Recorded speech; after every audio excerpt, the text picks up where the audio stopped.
Hi everyone, Mr. Rodriguez here with another video for you all. Today we are going to be talking about writing the equation of a circle on a coordinate plane. More specifically, our objective is students will be able to use the formula for the equation of a circle to solve for radius and other related measures. So before we get into that, I do want to review some basic things regarding finding the lengths of line segments on a coordinate plane. So let's look at our little exercise 1 here. So it says, what is the length of the segment shown on the coordinate plane below? So we have this, this line segment here, right? And we're looking for the length of it, how long it is. Now, if the line were something like this, let's say like something like that, it would be, it's not a great drawing, let me try that again. So something like maybe that, then it would be really easy because you could literally just kind of count. You see how each kind of line is 1, right? So 1, 2, 3, that'd be easy, right? It would be 3. But with a diagonal line like this here, you can't really just count that way, right? Because the problem is we don't know, this isn't 1, right? We don't know that. So we have to use a different method. One way to do this is, do you see how you can make a right triangle if you make a line like this, and then one like this, right? And you'll notice now, one is, these are easy to get the length of, right? Like this one down here is 1, 2, 3, 4, right? And this is 1, 2, 3, right? So now you'll notice that this is just a hypotenuse, right? So you can use the Pythagorean theorem to solve for this length now, right? So remember, the Pythagorean theorem is a squared plus b squared equals c squared. So we can say our 4 is our a, our 3 is our b, and we're looking for the hypotenuse. 4 squared is 16, 3 squared is 9. This adds up to 25. Take the square root of both sides. And you'll get our length here is 5. So that's our answer. So the length of this segment here is 5. You might have also recognized immediately that this was, if your legs are 3 and 4, you know it's 5. But you can always use the Pythagorean theorem here to solve that. So let's take a look at another problem here. So now we're going to be talking about something called the distance formula.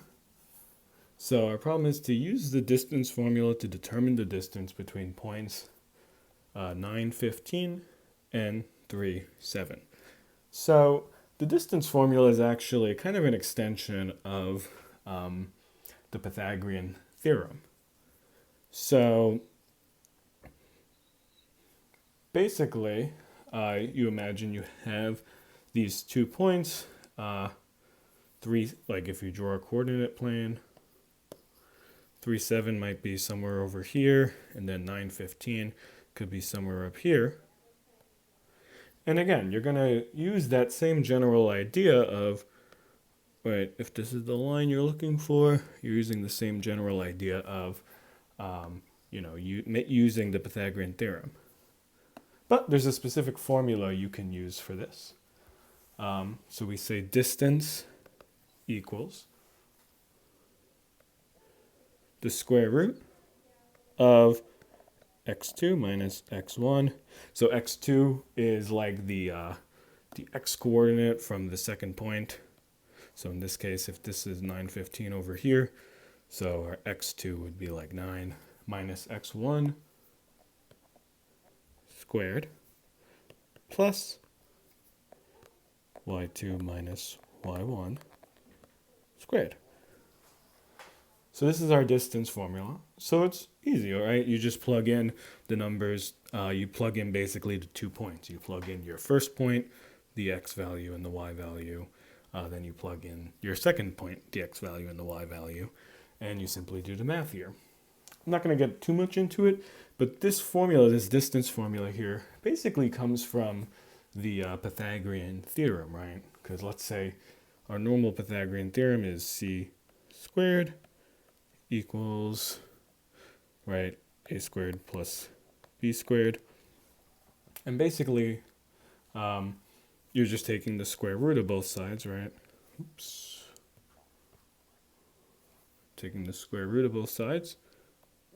So then you end up with c equals square root a squared plus b squared.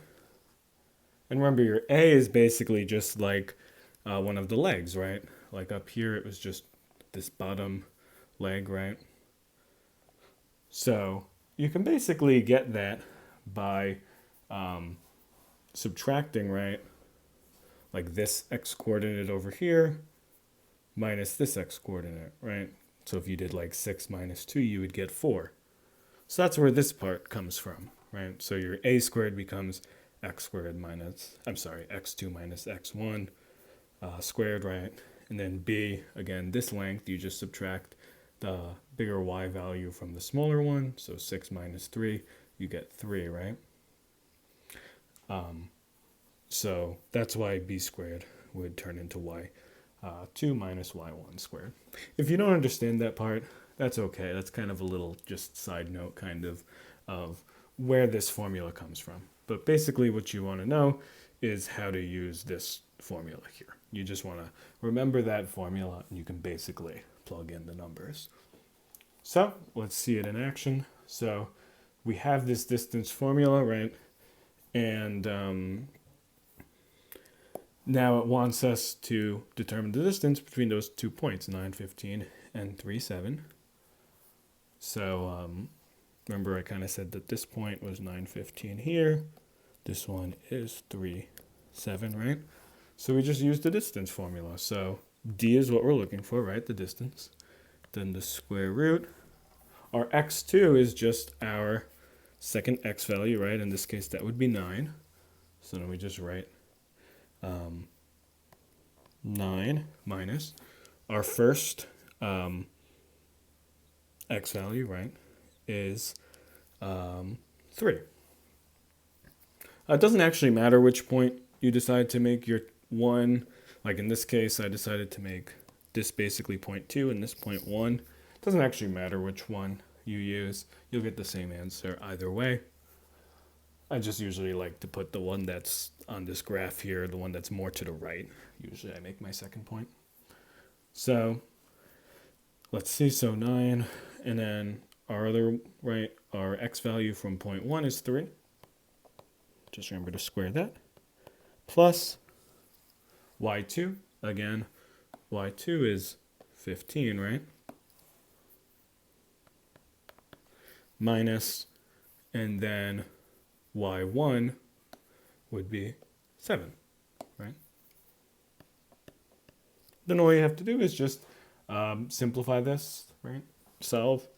So first thing we kind of do is, if we rewrite this, so 9 minus 3 would be 6. So we have 6 squared plus 15 minus 7 would be 8. So 8 squared. Let's scroll down a bit here. So 6 squared is 36, plus 8 squared is 64. That adds up to 100. So our answer is the square root of 100, which would be 10, right? Because 10 times 10 is 100. So our distance here, right? So we solved the problem, right? We were determining the distance of this line segment here, and we got 10. So how does this relate to circles? Let's take a look. You'll basically use this distance formula to determine the radius of a circle. But let's take a little look here. Let's think about what a circle really is on a graph. So here we have an example. If we graph all the points whose distance from the origin is over here, right? So this is the origin. So if we graph all the points whose distance from the origin is equal to 5, what shape will be formed? Well, so all the points whose distance from the center point is 5. So here's one point, right? This is 5 away, right? This one up here is also 5 away. This one on the left is 5 away, and this one on the bottom is 5 away. So do we have a square? Not quite, because there's more points, right? It's all the points that are equal to 5. So if you remember from earlier, remember we talked about if a triangle, right, has base of 4 or legs of 4 and 3, that we know the hypotenuse is 5. So we could use that fact over here, right? If we go like 1, 2, 3, and then 4 up, we know this, right, would be 5, right? Because this is 3, this is 4, so then we know this is 5. We could do the same thing over here, 3 left. If we go 3 left, 4 up, we know this must be 5. This distance here would be 5. Same down here. We know this would be 5 away. And same down here. So now you get to see my terrible drawing skills again, but you should be able to kind of tell, should be able to kind of tell that, again, pardon Mr. Rodriguez's terrible drawing skills. See, this app does not know what I am trying to draw. But you should be able to kind of tell that this is supposed to be a circle, right? Which makes sense, right? I mean, if you think about it, just if you draw some, any kind of random point, if you say, all the lines that are however many equal units away, should be able to kind of say that when you draw a circle, when you connect all the ends of those lines, right, it forms a circle. So let's talk a little bit about what the equation for a circle would be on a graph. And we can basically use our distance formula. So you'll notice here what we basically have is just a circle is just a shape where basically formed by all the points, right? All the points that are the same distance from a center point. So you basically it's all the points where the distance from the center point to a point on the circumference, right, is the same. So if remember our distance formula is distance equals square root of x2 minus x1 squared plus y2 minus y1 squared. So if we kind of look at the formula for a circle, what we basically have is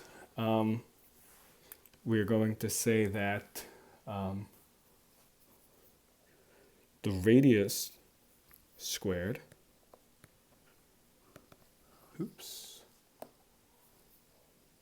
equals,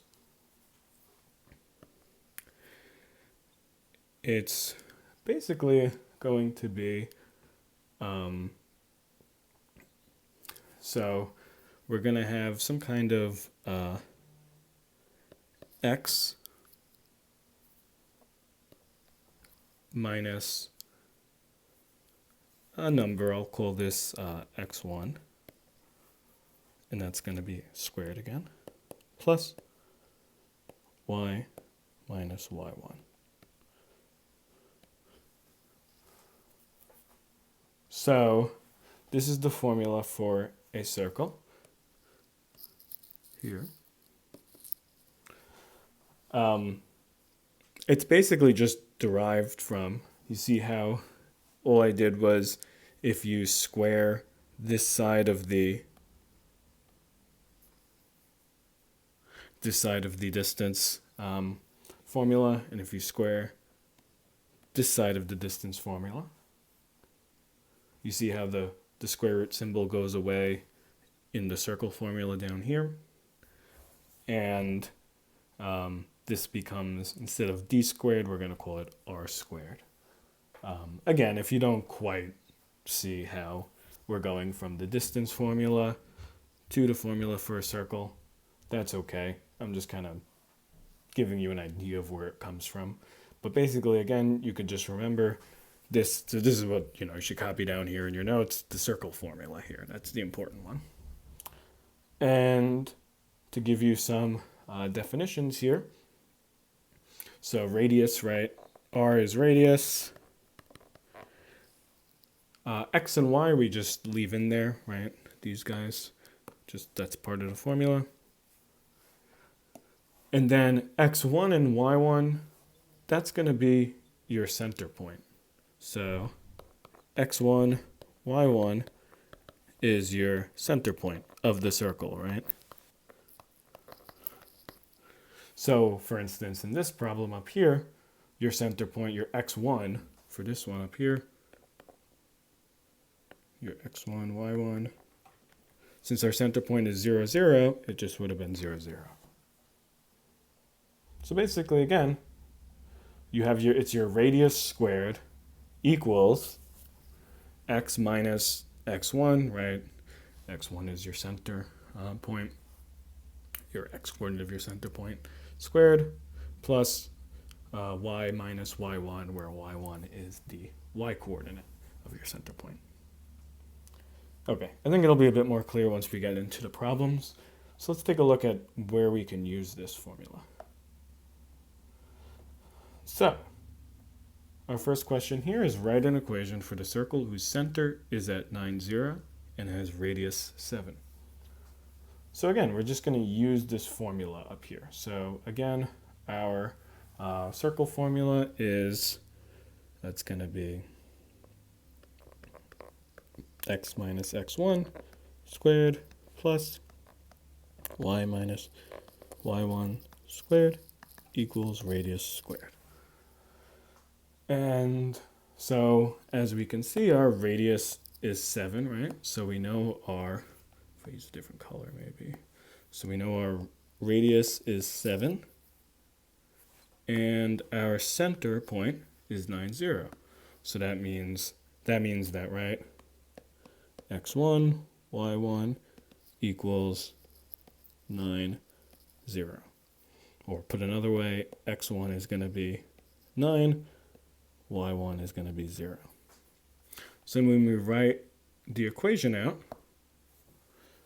so our answer then, if we're writing the equation for a circle, is going to be x, right, that stays the same, minus x1, our x1 is 9, right, squared, plus the y stays the same, minus y1 is 0, squared, and then equals radius squared. So our radius is 7, so it would be 7 squared.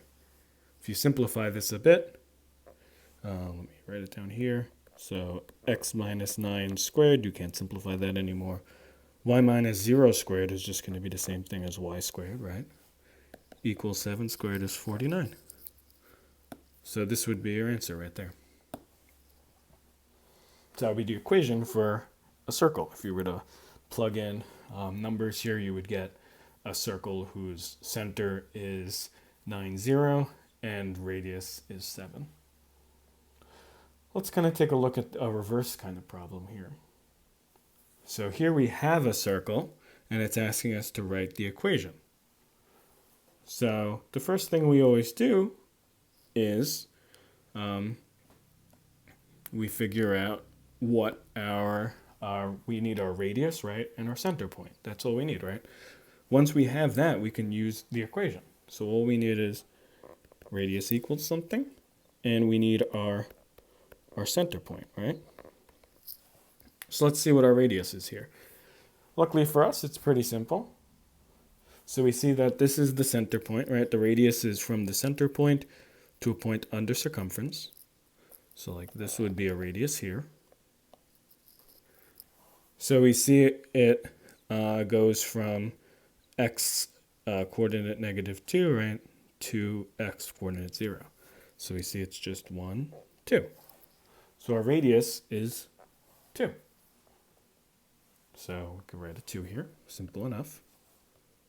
And then what's our center point? Our center point, it's given to us, right? It's -2, 4.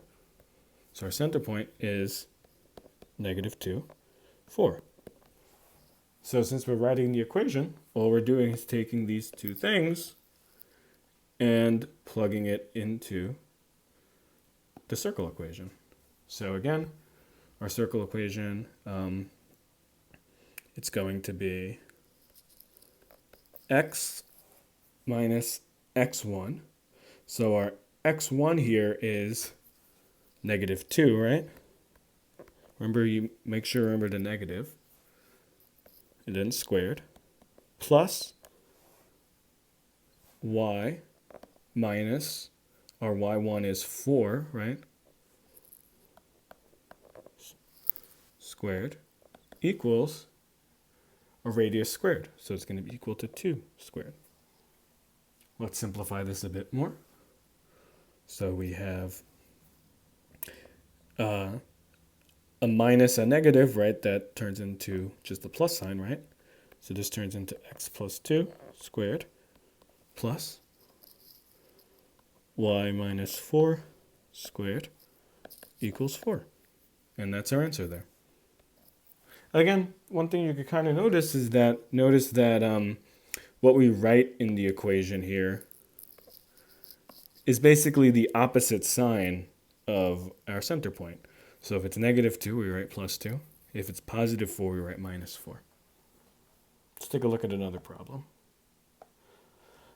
So that information will be useful for this. It says, what is the radius and center of the circle given by equation x plus 2 squared plus y minus 4 squared equals 81? So again, this time we're just looking directly what is our radius and what is our center point, right? x1, y1. So let's actually start off, well, it doesn't matter. Let's start with the radius. So you might be tempted to just say it's 81. But you have to remember that this number here is actually squared, right? Because if you remember in our formula, right, you see how it's equal to radius squared? So that means we have 81 equals radius squared. But we want just r, right? So that means you have to take the square root of both sides. So then we get 9 equals r. So our radius here is 9. Then x1 and y1, again, it's pretty simple. You just have to remember if it's plus 12, that actually means that our x1 value is -12. Remember how I said it's the opposite of what we see? And then if this is y minus 4, then that must mean our y value is going to be +4. That just happens because in the formula it's minus, right? Remember? So that means if you have a positive number, it's going to end up being minus, and if you have a negative number, it's going to be plus. Okay, last problem, and then you guys can work on the classwork. So a circle with center 2, -5 is a tangent to the x-axis. Actually,